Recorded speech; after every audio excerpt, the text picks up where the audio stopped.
Lecture d'une nouvelle d'Anton Tchekhov, nouvelle parue en 1886 et qui a pour titre « Toi et vous ». 6 heures du matin passées. Popikov, qui postule un emploi judiciaire et fait fonction de juge d'instruction au bourg de N, dort du doux sommeil d'un homme qui touche des frais de déplacement, des frais de logement et des émoluments. Il n'a pas eu le temps d'acquérir de lit, si bien qu'il dort sur les casiers judiciaires. Silence. Même dehors, pas un bruit. Mais voilà que derrière la porte, on entend des frottements et des grattements, comme si un cochon était entré dans le tambour et se raclait le flanc contre le chambranle.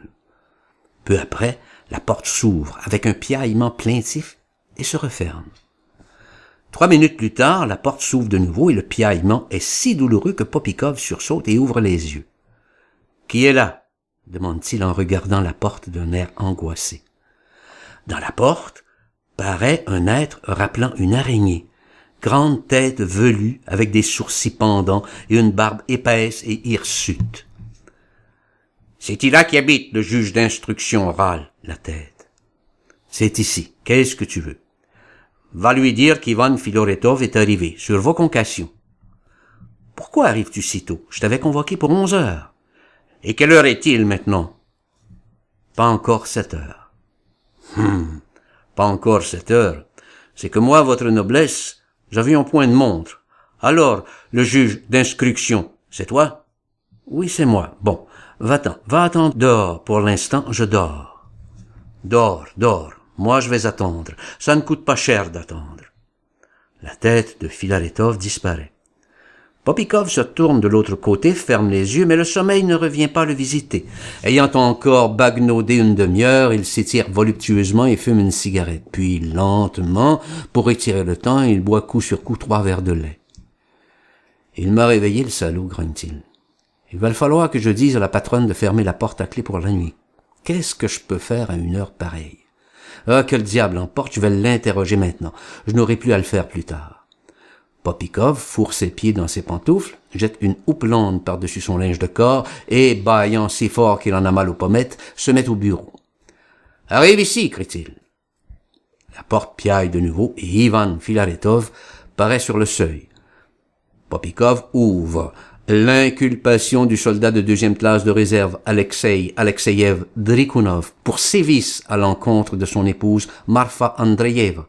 Prend une plume et commence à écrire le procès-verbal de l'interrogatoire d'une écriture rapide et cavalcadante de juriste. « Viens plus près, dit-il en faisant craqueter sa plume sur le papier.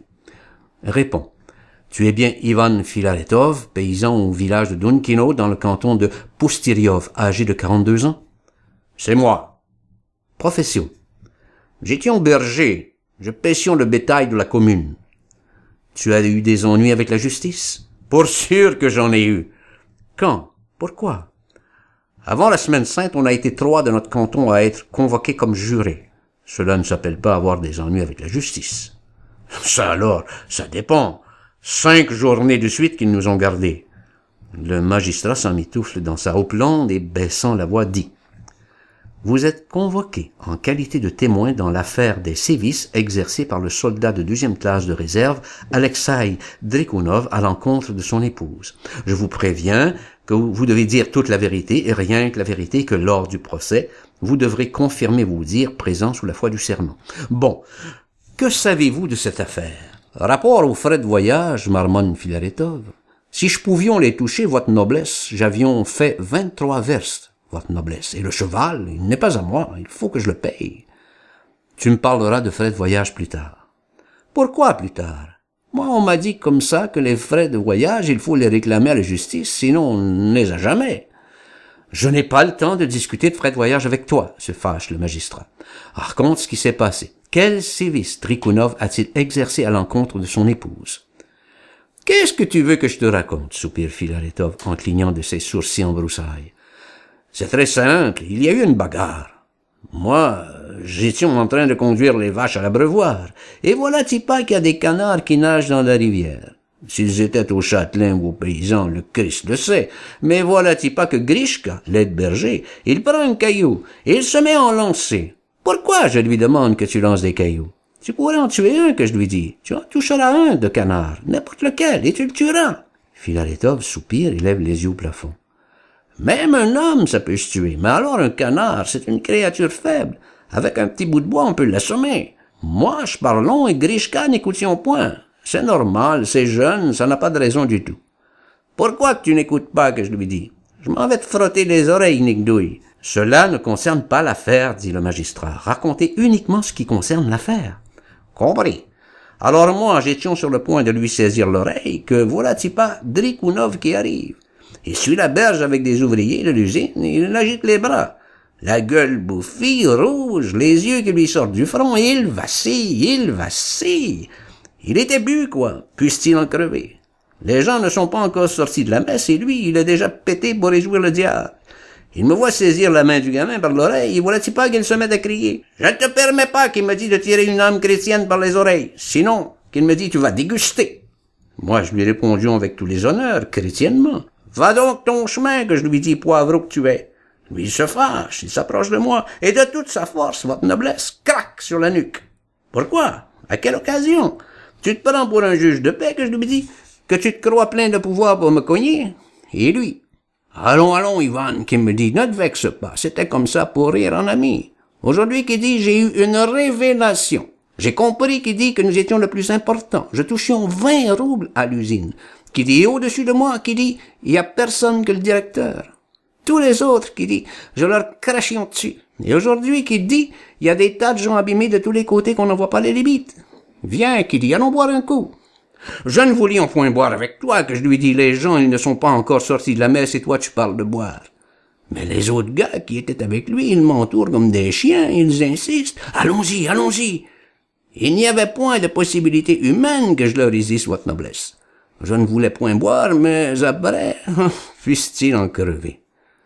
Où êtes-vous allé? Nous n'avions qu'un endroit, soupire Filaretov. On est allé à l'auberge d'Abraham Moseïch. C'est là qu'on va chaque fois. Un vrai coupe-gorge, maudit soit-il. Tu dois le connaître. Quand on prend la grande route pour aller à Dunkino, le matin, à main droite, il y a la propriété du châtelain Séverine Francis. Et encore plus à droite, c'est Tlatkovo. Et entre les deux, c'est l'auberge. Tu dois le connaître, Séverine Francis. Il faut dire vous. On ne doit pas tutoyer. Si je te dis vous à toi, je veux dire, si je vous dis vous à vous, vous d'autant plus être poli. Ça, c'est bien vrai, votre noblesse. Tu crois que je ne comprenions pas ça à London, mais écoute la suite. On arrive donc chez Abraham. Verse qui dit, c'est moi qui paye. Qui dit cela? Mais lui, Drikounov, quoi. Verse qui crie espèce où je défonce le tonneau. J'ai eu une révélation, qui dit.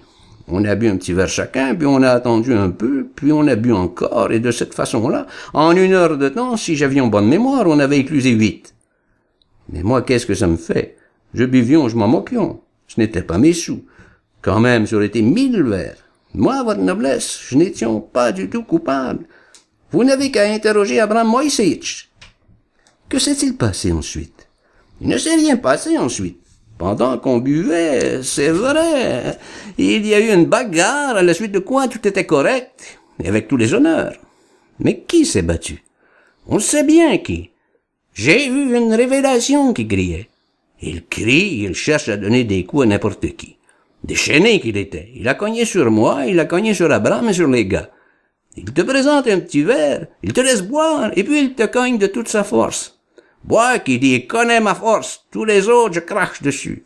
Et sa femme, il l'a battue. Marfa? Elle en a pris aussi, Marfa. Juste au moment où nous étions en train de nous mettre en train, comme qui dirait, voilà Tipak Marfa arrive dans la taverne. Va à la maison, qu'elle lui dit, ton frère Stepan est arrivé. Tu as assez bu de vodka, brigand. Qu'elle dit. Et lui change un gros mot, crac, au travers de son dos. Pourquoi donc? Ah, comme ça, simple comme bonjour. Il faut qu'elle comprenne, qui dit. Moi qui dis, je touche 20 roubles par mois. Et elle, c'est une bonne femme malingre, maigriotte. Elle était toute retournée. Elle a même tourné de l'œil. Elle se plaint à nous de son malheur. Elle invoque le bon Dieu et lui dit, va donc. Il recommence, il l'adressait, il n'en finissait pas de l'adresser. Pourquoi n'êtes-vous pas intervenu? Un homme qui a perdu la raison à force de vodka est en train de tuer une femme, et vous ne faites pas attention. Et quel besoin que nous avions d'intervenir? C'est sa femme à lui, c'est lui qui l'adresse. S'il y en a deux qui se battent, le troisième bat les pattes. Abraham a bien essayé de le calmer pour qu'il n'y ait point de grabuge dans la taverne. Alors lui, il gifle Abraham. Le journalier d'Abraham lui rend la monnaie. Il le prend, il le soulève, il le jette par terre. Puis il s'assied dessus et il commence à lui tambouriner le dos. Nous l'avons tiré par les pieds de dessous lui. Qui, lui? On le sait bien qui. Celui sur qui l'autre était assis. Quel autre? Celui dont je parle, donc. Sapristi, parle clairement, imbécile. Réponds à mes questions au lieu de jaser pour rien. Je te parle clairement, votre noblesse. Je te racontions tout comme ça s'est passé en conscience. Drukinov a laissé sa bonne femme, c'est vrai. Je peux le jurer. Le magistrat écoute. Choisit quelques éléments du long discours, décousu de Filaretov, et fait caractérer sa plume. Sans cesse, il doit raturer. Et moi, je n'étais point coupable, marmonne Filaretov. Demande à qui tu voudras, votre noblesse. Et la bonne femme, elle ne vaut point la peine qu'on fasse tous ces déplacements jusqu'à la justice. Ayant écouté le procès-verbal, les témoins regardent le magistrat d'un air abruti pendant 1 minute, et il soupire. « Toujours des histoires avec les bonnes femmes, dit-il d'une voix rauque. Les frais de voyage, votre noblesse, tu me les payes toi-même ou tu me fais un billet?